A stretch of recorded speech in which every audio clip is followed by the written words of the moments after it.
욥기 42장 1절에서 6절까지 본문을 봅니다. 욥이 여호와께 대답하여 이르되 주께서는 못하실 일이 없사오며 무슨 계획이든지 못 이루실 것이 없는 줄 아오니 무지한 말로 이치를 가리는 자가 누구니이까. 나는 깨닫지도 못한 일을 말하였고 스스로 알 수도 없고 헤아리기도 어려운 일을 말하였나이다. 내가 말하겠사오니 주는 들으시고 내가 주께 묻겠사오니 주여 내게 알게 하옵소서. 내가 주께 대하여 귀로 듣기만 하였사오나 이제는 눈으로 주를 배웁나이다. 그러므로 내가 스스로 거두어드리고 티끌과 제 가운데서 회개하나이다. 욥기의 어려움은 이 마지막 결론이 우리의 기대와 좀 다르다는 데 있습니다. 일단 시원하지가 않고 분명하지도 않습니다. 무슨 하나님의 답이 어떻게 욥기에 결론이 되는지 이게 만만치가 않습니다. 가장 큰 이유는 우리는 이 답이 어떤 부정적인 것을 제거하거나 물리치거나 해결하는 것이 답일 것이라고 기대를 하고 있습니다. 욥이 당한 억울함이 시원하게 해결되고 욥에게서나 또는 우리 읽는 독자들에게 그럼 그렇지라는 하나님의 답, 그럼 그렇지가 각각 다르겠습니다만 그런 시원한 분명한 답으로 가지 않고 매우 애매하고 모호한 식으로 답이 이루어졌다는데 어려움이 있습니다. 왜 시원하지 않고 분명하지 않으냐? 우리 여태껏 살펴본 대로 욥이나 그 세 친구나 다 인과응보라는 법칙 아래 묶여있는 신앙 이해였는데 하나님이 등장하셔서 우리가 볼 때 필요 없고 잘못돼서 일어났다고 생각하는 일들, 낮과 밤에서 밤, 형통과 고난에서는 고난, 의와 불의에서는 불의, 그다음에 성공과 비교하면 실패, 이렇게 이분법으로 나뉜 모든 것들이 하나님의 통치 속에서 결코 없어야 되는 것이 아니라고 답하는데 이 답에 어려움이 있습니다. 하나님이 실패를 조장하신단 말인가? 하나님이 불의를 방관하신단 말인가? 그렇게 간단하지 않다고 얘기한 것이 우리 지난 시간에 본 베헤못과 리워야단이었습니다. 하마와 악어. 그것을 난폭하고 길들여지지 않고 두렵다고 해서 제거해버리는 것이 답이냐? 이렇게 물은 것이죠. 동물의 왕국 보시면 누구 나오는 게 제일 좋아요? 평소에 가까이 할 수 없는 동물이 나오는 게 제일 좋죠. 그렇죠? 제가 볼 때 많이 다 신기했습니다만 하마가 악어와 같은 강물에 있으면서 새끼를 악어떼 속에 밀어넣는 거 볼 때 제일 놀랐습니다. 한 입이면 어떻게 되는 거 아닌가 싶은데 악어가 슬슬슬슬 피하던데요. 하마한테는 못 덤비던데요. 그런 거 평소에야 어떻게 옆에 가서 그렇게 보겠습니까? TV로 나오니까 실컷 재미있게 봤고 얼룩말 나오고 누 나오고 그러면 이제 식상해서 안 보다가 그 악어 나오고 하마 나오면 다시 보고. 하나님은 이미 답에서 욥에게 이런 질문들을 통하여 내 생각이 얼마나 닫혀 있는가, 작은가를 지적하신 것입니다. 그래서 오늘 본문에 보는 바와 같이 욥이 여호와께 대답하여 이르되 주께서는 못하실 일이 없사오며 무슨 계획이든지 못 이룰 것이 없는 줄 아오니. 안 계신 곳이 없으며 못하실 일이 없다. 무시무시한 하나님에 대한 우리의 경외와 그 고백이지요. 거기에는 지금 욥기 내내 싸웠던 이거는 쓸데없는 일 아닌가? 이건 억울하지 않은가? 이건 있어서 도대체 무슨 필요가 있단 말인가? 하는 것들을 포함하여 하나님의 창조와 하나님의 통치 속에서 하나님이 못 다룰 것은 없고, 그리고 하나님의 뜻에서 벗어나 있는 일은 없다. 다시 말해서 하나님의 의로우심과 선하신 목적을 위하여 또는 그런 능력으로 그 모든 것을 만들었고 제어하고 계신다. 그러니까 우리에게 생기는 고난이나 어려움들이나 한계가 그걸로 우리를 제한하는 것이 아니라 그것으로 우리를 어딘가를 뛰어넘게 하신다. 그렇게 가르치고 있는 것입니다. 그래서 욥은 그렇군요가 아니라 그렇지요. 하나님께서는 못하실 일이 없습니다. 라는 고백을 받아냅니다. 하나님의 이 답변에 대하여 욥이 비로소 자신의 이해와 자신의 이 확인이라는 닫힌 방을 열어 젖히게 되는 것입니다. 이것은 그 유명한 베드로의 고백에 사실 신약에서도 반복되고 있는데 잘 생각해 보십시오. 예수님께서 베드로가 다 굴기 전에 3번 부인할 것이라고 말씀하셨고, 베드로는 다 주를 버릴지라도 나만은 주를 따르겠나이다. 죽는 자리까지 가겠습니다. 해놓고 3번 부인하지요. 그리고 이제 부활하신 주님이 갈릴리 바다에 다시 바닷가에 나타나시고 이제 다들 주를 알아보고 모이자 베드로에게 묻죠. 저녁 식사를 하시고 시몬아, 네가 이 사람들보다 나를 더 사랑하느냐? 그러니까 뭐라고 대답해요? 내가 주를 사랑하는 줄 주께서 아시나이다. 그게 무슨 말이에요? 제 진심을 아시지 않습니까? 거기서 끝이 아니라 진심은 있으나 능력이 없는 것까지 아시지 않습니까? 그러니 나를 내가 고백한 자리에 가게 주께서 붙들어 주셔야 되는 것, 주께서도 알고 저도 이제 압니다. 요약이 뭐라고요? 내가 주를 사랑하는 줄 주께서 아시나이다. 그 욥이 바로 그 얘기를 하는 겁니다. 다시 읽어볼까요? 욥이 여호와께 대답하여 이르되 주께서는 못하실 일이 없사하며 무슨 계획이든지 못 이루실 것이 없는 줄 아오니 무지한 말로 이치를 가리는 자가 누구니까? 나는 깨닫지도 못한 일을 말하였고 스스로 알 수도 없고 헤아리기도 어려운 일을 말하였나이다. 내가 말하겠사오니 주는 들으시고 내가 주께 묻겠사오니 주여 내게 알게 하옵소서. 내가 주께 대하여 귀로 듣기만 하였사오나 이제는 눈으로 주를 배옵나이다. 그러므로 내가 스스로 거두어드리고 티끌과 제 가운데서 회개하나이다. 이제 터져 나오는 거죠. 내가 이해했던, 내가 확인했던 그런 세계, 나만큼 큰 세계, 내가 상상하고 이해하고 할 수 있는 세계를 이제 하나님을 만나 넘어서지요. 뭘 보고? 하나님이 갖다 들이댄 증거는 뭐였죠? 자연이었습니다. 창조 세계 속에 네가 다 다루고 네가 다 조작할 수 있는 것이 무엇이 있더냐? 얼마나 큰가 봐라. 우리 마태복음 6장만 해도 그 얘기입니다. 공중 나는 새를 보라. 들에 핀 백합화를 보라. 오늘 있다가 내일 아궁이에 던지우는 들풀도 하나님이 이렇게 입히시거든 하물며 너희일까 보냐 믿음이 적은 자들아. 그대로 반복되고 있는 것 같지 않습니까? 거기에다 이렇게 밀고 있습니다. 그래서 베드로는 이렇게 고백함으로써 말하자면 자신의 이해와 한계를 벗어나 고백적으로 하나님을 붙잡습니다. 베드로가 내가 주를 사랑하는 줄 주께서 아시나이다 라고 얘기한 것 같이 하나님은 무소부재하시며 전지전능하십니다.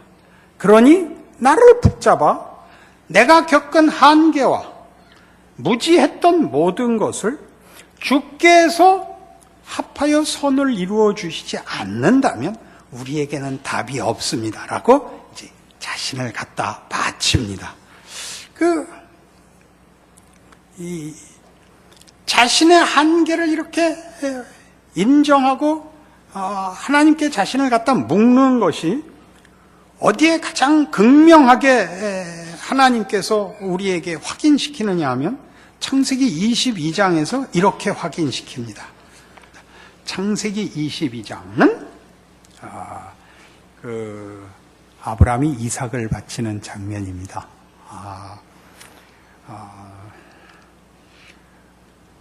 어디서부터 볼까요? 9절부터 보죠. 하나님이 그에게 일러주신 곳에 이른지라 이 아브라함이 그곳에 제단을 쌓고 나무를 버려놓고 그의 아들 이삭을 결박하여 제단 나무에 놓고 손을 내밀어 칼을 잡고 그 아들을 잡으려 하니 여호와의 사자가 하늘에서부터 그를 불러 이르시되 아브라함아 아브라함아 하시는지라 아브라함이 이르되 내가 여기 있나이다 하매 사자가 이르시되 그 아이에게 내 손을 대지 말라 그에게 아무 일도 하지 말라 네가 네 아들 네 독자까지도 내게 아끼지 아니하였으니 내가 이제야 네가 하나님을 경외하는 줄을 아노라. 아브라함이 눈을 들어 살펴본즉 한 수디양이 뒤에 있는데 뿔이 수풀에 걸려 있는지라. 아브라함이 가서 그 수디양을 가져다가 아들을 대신에 번제로 드렸더라. 아브라함이 그 땅 이름을 여호와 이레라 하였으므로 오늘날까지 사람들이 이르기를 여호와의 산에서 준비되리라 하더라. 여호와의 사자가 하늘에서부터 두 번째 아브라함을 불러 이르시되 여호와께서 이르시기를 내가 나를 가리켜 맹세하노니 내가 이같이 행하여 내 아들 내 독자도 아끼지 아니하였은즉 내가 네게 큰 복을 주고 네 씨가 크게 번성하여 하늘의 별과 같고 바닷가의 모래와 같게 하리니 네 씨가 그 대적의 성문을 차지하리라. 또 네 씨로 말미암아 천하 만민이 복을 받으리니 이는 내가 나의 말을 준행하였음이니라 하였다 하니라. 욥은 뭐가 억울하죠? 자기가 하지 않은 재난을 겪는 거죠. 그게 억울하죠. 그리고 하나님이 그런 일을 외면하고 계시고 묵인하고 계시다는 것이 화가 나죠. 근데 지금 아브라함이 이삭을 바치는 사건에 보면 하나님께서 아브라함에게 100살에 얻은 아들을 바치라 하고 아브라함은 순종합니다. 이게 순종이 큰 게 아니고 욥에게서 보는 것 같이 우리가 욥기를 이해하는 시각에서 관점에서 이 아브라함 사건을 보면 어쩔 수 없는 자리에 간 겁니다. 이삭을 잡거나 지가 죽거나 까지 몰려갔다고 볼 수 있습니다. 욥이 그렇잖아요. 욥이 뭐 이해가 가든 안 가든 재난은 현실인데요. 친구들이 와서 하는 얘기가 다 근거가 뭐예요? 네가 재난을 당하는 걸 보니 분명히 네가 죄를 졌다. 이거 아닙니까? 재난은 있잖아요. 죄를 졌는지 안 졌는지는 서로 말이 다르지만 고난을 받고 있으니 할 말이 없죠. 그러니 욥은 그 원망을 누구에게 돌릴 수밖에 없어요. 친구들하고야 어떻게 더 얘기를 하겠어요. 하나는 현실인데, 고난이 현실인데 그냥 하나님한테 항의할 수밖에요. 하나님께 물고 늘어지는 거죠. 아브라함이 여기까지 동일하게 몰려온 셈입니다. 그리고 그걸 통과해서 어디로 나가냐면 하나님의 이 약속의 자리에 갑니다. 내가 나를 가리켜 맹세하노니. 네가 순종했으므로가 아니라 네가 이 어려움을 넘어와 네 한계를 넘어왔으니 이제 분명히 하자. 내가 나를 가리켜 맹세하여 이 일을 이룰 것인 것을 너에게 분명히 선언하노라 입니다. 욥이 깨달은 거죠. 하나님은 제 생각보다 크십니다. 제가 당한 고난이 손해가 아닙니다. 억울한 일이 아닙니다. 하나님이 하마와 악어를 만드셨고 저들의 삶을 기뻐하시고 온 창조물을 좋게 여기시는 것 같이 나한테 일어난 어떤 일도 하나님의 선하심과 궁극적인 복 주시려는 약속에서 벗어난 것은 없습니다. 그건 하나님만이 하시는 일이고 하실 수 있는 일이고 그렇기를 바라 이제 제가 회개합니다.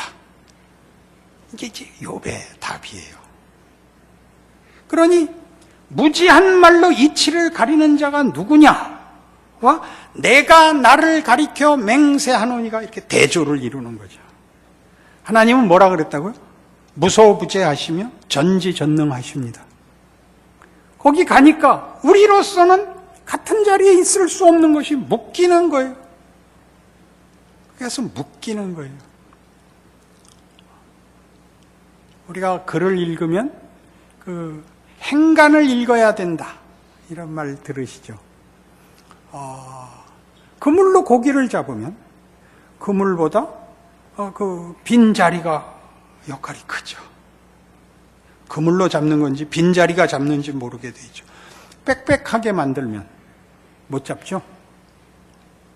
행간을 읽듯이 하나님이 얼마나 크신가를 다만 물리적 개념에서, 공간의 개념에서 큰 것이 아니라 깊고 무한하시고 측량할 수 없다고 성경이 거듭 확인하고 강조하는 이유입니다.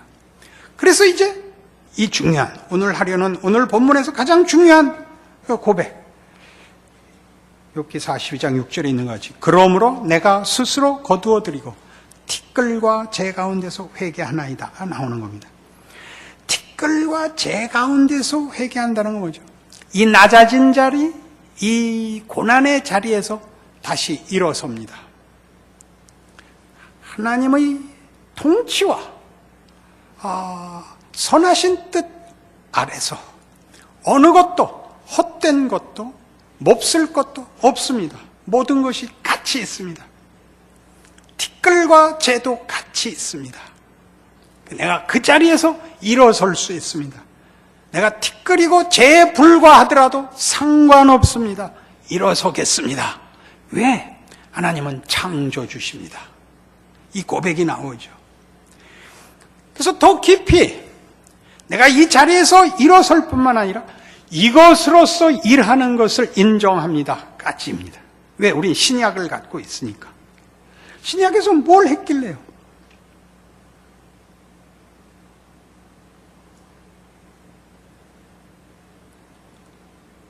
주께서 일하시는 십자가의 길이 그의 고난과 죽음으로 부활이라는 영광을 만들어낸다는 것을 우리는 확인하고 있으니까요. 십자가와 죽음은 말이 안 되는 거거든요.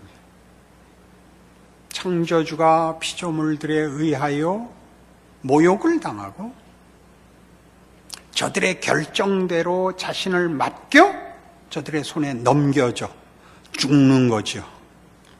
근데 그것으로 부활을 만들어냈으므로 사실 기독교인들에게 겁날 것은 없는 겁니다.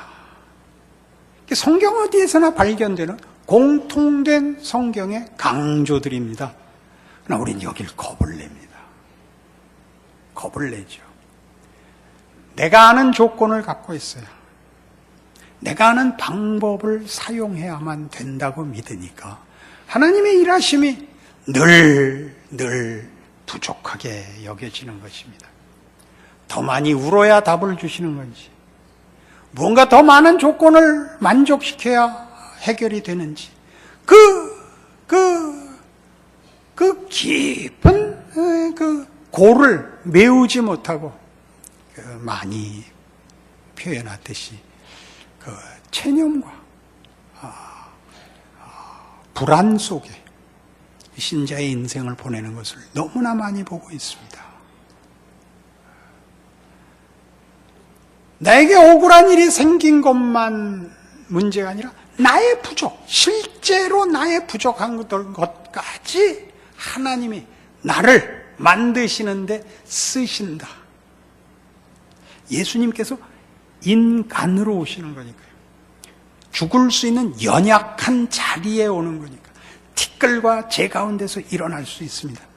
티끌과 재로 살 수 있습니다. 그렇게 고백하는 거라고요. 시편 8편으로 갑니다. 우리 지난주에도 시편 8편을 인용했는데 거기 중요한 이 말씀 확인하려고 합니다. 여호와 우리 주여, 주의 이름이 온 땅에 어찌 그리 아름다운지요, 주의 영광이 하늘을 덮었나이다. 그리고 뭐가 나냐면 주의 대적으로 말미암아 어린 아이들과 젖먹이들의 입으로 권능을 세우시며 이는 원수들과 보복자들을 잠잠하게 하려 하심이니이다. 하나님이 누굴 내세운다고요? 어린아이와 젖먹이들로 일하신다. 이게 무슨 뜻일까요? 인간이 만들어내는 것 말고 큰 것, 그것보다 큰 하나님의 팔로 하실 겁니다. 어린아이와 젖먹이의 입으로 권능을 세우실 것입니다. 이것은 여러분, 그 좋아하는 마태복음 11장에 예수님에 의해서 이렇게 말하자면 반복해서 선언됩니다. 마태복음 11장 28절 기억하시죠? 수고하고 무거운 짐진 자들아 다 내게로 오라. 예, 그겁니다. 그 11장 28절은 물론 당연히 그 앞에 27절 있고 26절 있고 25절 있습니다. 25절부터 보시죠. 그때 예수께서 대답하여 이르시되 천지의 주제이신 아버지요, 이것을 지혜롭고 슬기 있는 자들에게는 숨기시고 어린아이들에게는 나타내심을 감사하나이다. 옳소이다. 이렇게 된 것이 아버지의 뜻입니다. 내 아버지께서 모든 것을 내게 주셨으니 아버지 외에는 아들을 아는 자가 없고 아들과 또 아들의 소원대로 계시를 받는 자 외에는 아버지를 아는 자가 없느니라. 지혜롭고 슬기 있는 자와 어린아이는 뭐가 대조되고 있죠? 자기가 아는 것, 자기가 할 수 있는 것이 전부인 세계와 하나님이 만드시고 승리를 주시는 부활의 세계를 대조하는 것입니다. 하나님이 주시는 것을 받는 자와 자기가 만든 세계에 갇힌 자를 대조하고 있죠. 그래서 터져나오는 것이 수고하고 무거운 짐진 자들아입니다. 여러분, 이 수고하고 무거운 짐진 자들은 딱 욥과 그의 세 친구입니다. 하나님 어찌 인생이 이렇습니까? 내가 이렇게 열심히 믿는데 왜 아무 보상이 없습니까? 이게 뭡니까? 수고하고 무거운 짐진 자들아 다 내게로 오라. 내가 너희를 쉬게 하리라입니다. 나는 마음이 온유하고 겸손하니 나의 멍에를 메고 내게 배우라. 티끌과 재 가운데서 회개하나이다. 아니, 티끌과 재를 뒤집어 써도 좋습니다. 나는 마음이 온유하고 겸손하니 나의 멍에를 메고 내게 배우라. 어떤 멍에인지 잘 아시잖아요. 그의 고난과 죽으심과 그가 받은 모욕과 수치와 고난을 생각해 보십시오. 그게 여기서 풀리죠.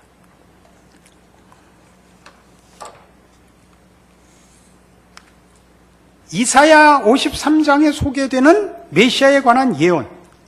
하나님의 종은 고난받는 종입니다. 그렇죠?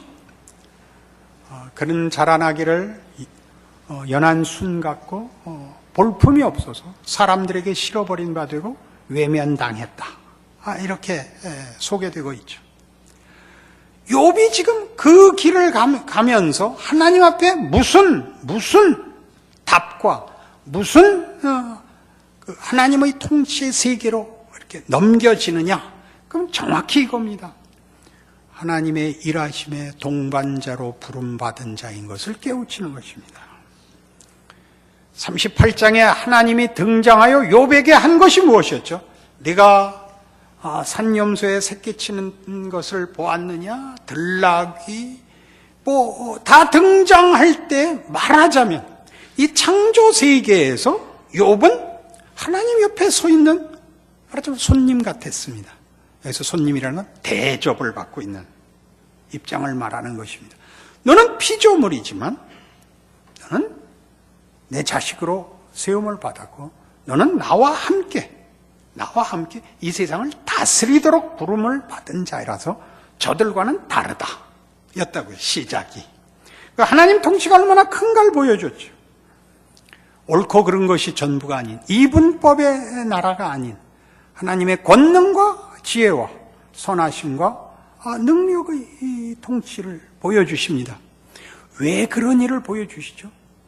함께 통치자의 자리에 부르고 계시고 욥이 고백함으로써 무지한 말로 이치를 가리는 자가 누구입니까?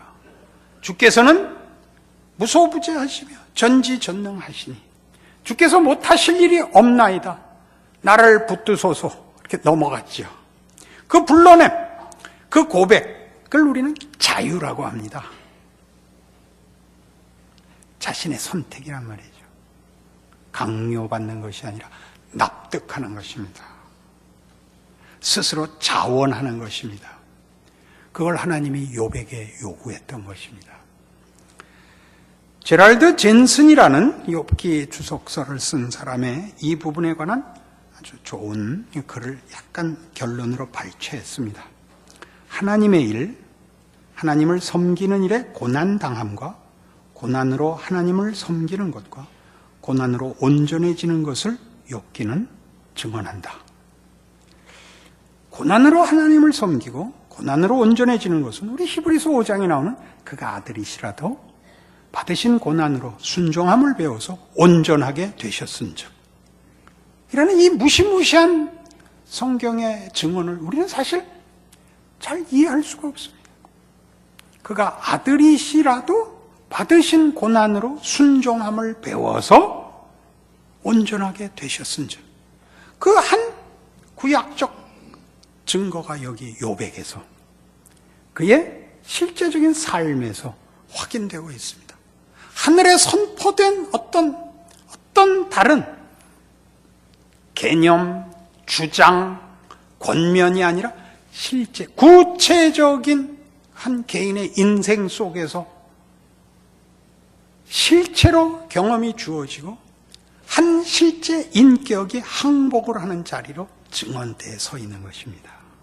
우리 모두를 위하여 예수께서 실제로 십자가를 지고 죽으셔서 인생을 걸어 우리 모두를 끌어안으신 것처럼 우리 모두가 그의 역사적 실존 속에서 벗어날 수 있는 자가 없다는 그 넓은 포옹을 예수의 성육신과 고난과 죽음에서 보듯이 욥의 생애에서 그러는 것입니다. 창조에 나타난 질서와 자유의 변증법이 인간이 참여하는 것을 보여주는 행위를 수반한다고 욥기는 증언한다. 그죠? 자유. 하나님이 강요하거나 조작하지 않고 욥을 불러 단련하여 인간의 가치가 뭐냐? 하나님을 찾는다는 것이 무슨 뜻이냐? 하나님을 안다는 게 무슨 뜻이냐라고 다그쳐 물으셨습니다. 이 답을 낼 때까지 포기하지 아니하시고 타협하지 아니하시고, 그래서 신자의 인생은 고단할 수밖에 없습니다. 다른 것으로 대신하거나 스스로 속일 수 없게 하나님 앞에서 진정한 그의 사랑을 받는 자로 두 발로 불끈 일어서기까지 하나님은 포기하지 않으실 것이며, 우리라는 인생과 존재의 가치도 쉽게 타협될 수 없다고 증언하는 것입니다.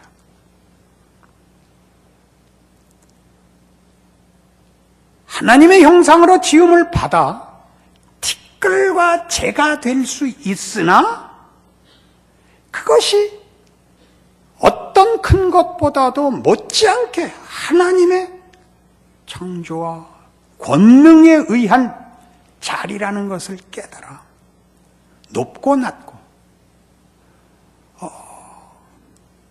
원하고 싫어하고를 초월하는 하나님의 통치에 대하여 항복하는 것, 욥기의 증언입니다.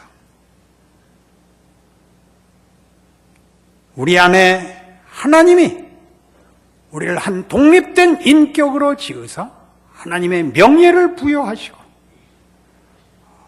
그의 통치에 동반자로 불렀다는 사실을 깨우치는 하나님의 간섭, 그리고 신자들의 확인, 실제적인 성숙, 우리의 자유로운 선택, 기쁜 책임, 그것이 욥기의 결론이요 증언입니다. 여러분들의 신앙 고백과 믿음을 더 깊이 말씀에 비추어서 확인하시고 더 위대한 신앙인이 되시는 말씀이기를 바랍니다. 기도하십시다. 하나님 아버지 은혜를 감사합니다. 하나님을 아버지라 부르고 예수를 믿는다고 고백하는 것이 얼마나 큰 것인지 배웁니다. 우리는 쉬운 것으로 만족하고 싶죠. 대강 살고 싶고 다만 고통을 면하는 것이 전부이며 욕심을 내봤자 자랑하는 게 다입니다. 하나님 그렇게 놔두실 수 없다고 욥기에서 말씀하고 계십니다. 우리 늙어보니 인생이 참 별거 아닙니다. 근데 기독교 신앙은 특별한 것이라고 얘기하는 중입니다. 그러니 더 이상 입에다가 인생 별거 아니라고 달지 말고 인생은 특별한 것이다. 예수를 믿는 것은 굉장한 것이다. 고백하는 우리의 인생 되게 하여 주시옵소서. 예수님 이름으로 기도합니다.